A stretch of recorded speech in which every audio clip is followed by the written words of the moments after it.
ఏంటి అందరూ బాగున్నారా? మేము అహోబిలం వెళ్ళాము శ్రీ లక్ష్మీ నరసింహస్వామి టెంపుల్కి. అయితే ఇది ఆంధ్రప్రదేశ్లో రాయలసీమలో నంద్యాల జిల్లా ఆర్లగడ్డ మండలంలో ఉంది అహోబిలము. ఇక్కడ శ్రీ లక్ష్మీ నరసింహస్వామి గుడి అయితే ఉంటుంది.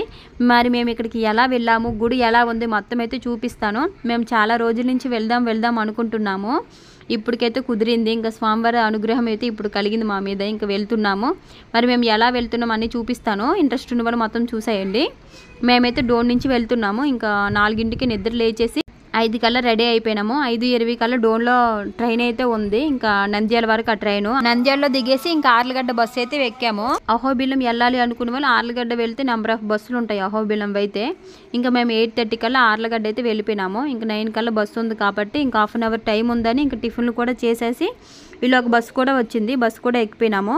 మేము డైరెక్ట్గా ఎగువ అహోబిలం అయితే వెళ్ళిపోయినాము.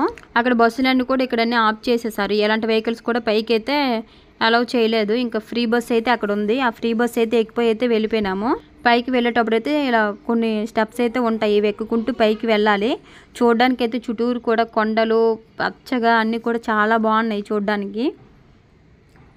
అక్కడ చూడండి కోతి కూడా కూర్చొని చక్కగా అరటిపళ్ళు అందరూ ఇస్తుంటే తింటూ చక్కగా కూర్చొని చూస్తుంది వచ్చిన వాళ్ళందరినీ కూడా. ఇక్కడ స్వామివారి పోసుకుని కాడ మామూలు స్నానాలు ఏం చేయలేదు కానీ మామూలు కాళ్ళు కడుక్కొని ఇంక వెళ్ళిపోయినాము టెంపుల్ లోపలికి అయితే. ఆ రోజే డోర్ నుంచి కూడా వెళ్ళి కళ్యాణం కూడా చేపిస్తున్నారు. క్యూ లైన్లో ఉండేటప్పుడు కళ్యాణం కూడా చూసే అదృష్టం అయితే కలిగింది మాకైతే.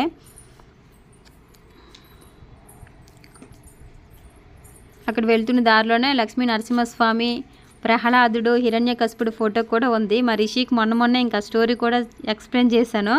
అదేనమ్మా అని అడుగుతుంది. అవునమ్మా అని చెప్పాను. చెప్పి ఇంకా అక్కడ మామూలు నామం కూడా పెట్టించుకొని ఇంకా కళ్యాణం అంతా చూసేసుకొని అయితే కిందకైతే వచ్చేసాము. ఇక్కడ నుంచి అయితే ఇంకా ఇక్కడ అంతా దర్శనం అంతా అయిపోయిన తర్వాత ఇంకా కిందకైతే వెళ్ళిపోయినాము ఫ్రీ బస్సులోన. అక్కడ నుంచి అయితే ఆటో మీద వెళ్ళిపోయినాము.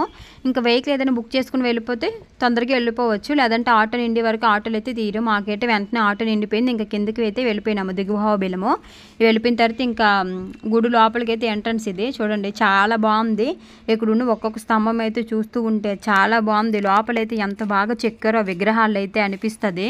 బయట అంతా చూసేసి ఇంక లోపలికి కూడా వెళ్ళిపోయాము. లోపలైతే అమ్మవారిని అయ్యవారిని ఇద్దరిని కూడా దర్శనం చేసేసుకున్నాము. ఇంకా పైన ఎగువ అహోబిలంలోనైతే శివలింగం కూడా ఉంటుంది. పూర్వం ఇక్కడ అయ్యవారు హిరణ్యకశిపుని సంహరించిన తర్వాత ఇంకా ఉగ్ర రూపంలో ఉంటారు కదా, అప్పుడు శివయ్య వచ్చేసి శ్లోకాలన్నీ కూడా చదివేసి స్వామివారిని అయితే కోపాన్ని అయితే తగ్గిస్తారంట. అందుకని ఎగువ అహోబిలంలో అయితే శివలింగం కూడా ఉంటుంది. మీరు ఎప్పుడైనా వెళ్తే అక్కడ కూడా దర్శనం అయితే చేసుకోండి. చాలా బాగున్నాయి చూడడానికి అన్నీ కూడా. స్తంభాలపైన విగ్రహాలు ఎంత బాగా చెక్కారో. మన నరసింహస్వామి హిరణ్యకశిపుని సంహరిస్తారు కదా చేత గోళ్ళతోని కాళ్ళ మీద పెట్టుకొని, మరి అదైతే అలా చూపించి కళ్ళకు కట్టినట్లు చూడడానికి అయితే ఉంది. విగ్రహాన్ని చెక్కారు.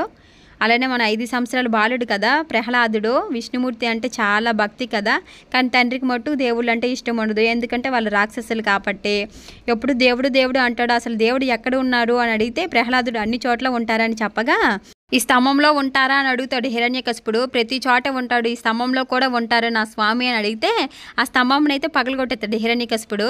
ఆ స్తంభంలో నుంచి నరసింహస్వామి అయితే వస్తారు. అది కూడా ఉంది ఇక్కడ చెక్కిసి చాలా బాగున్నాయి. ఆ తర్వాత అయితే ఇంకా గోమాత మనకి ఎక్కడికి వెళ్ళా సరే గోమాత తల్లి మనకి దర్శనం ఇస్తుంది. ఇంకా తల్లిని కూడా దర్శనం చేసుకొని ఇంకా అలా అయితే బయటకైతే వచ్చేసాము. ఇంకా దిగువ అహోబిలంలో కూడా భోజనాలు పెడుతున్నారు. పైన కూడా పెట్టారు. పైన అయితే మేము చేయలేదులేండి. కిందనైతే ఇక్కడ భోజనం చేసేసి ఇక్కడ షాపింగ్ చేసుకోవాలన్నా సరే అన్ని కూడా అమ్ముతున్నారు, చేసుకోవచ్చు. మాకు రెడీగా బస్సు కూడా వచ్చింది. ఆర్లగడ్డ బస్సు అయితే ఇంకా ఎక్కేసి నంద్యాల కూడా వచ్చేసాము. డోన్ రావడానికి ఇంకా నంద్యాల ట్రైన్ అయితే ఎక్కేసాము. ఇంకా ట్రైన్ ఎక్కేటప్పుడు ఇంకా పార్వతీపురం వాళ్ళు కూడా కనిపించారు.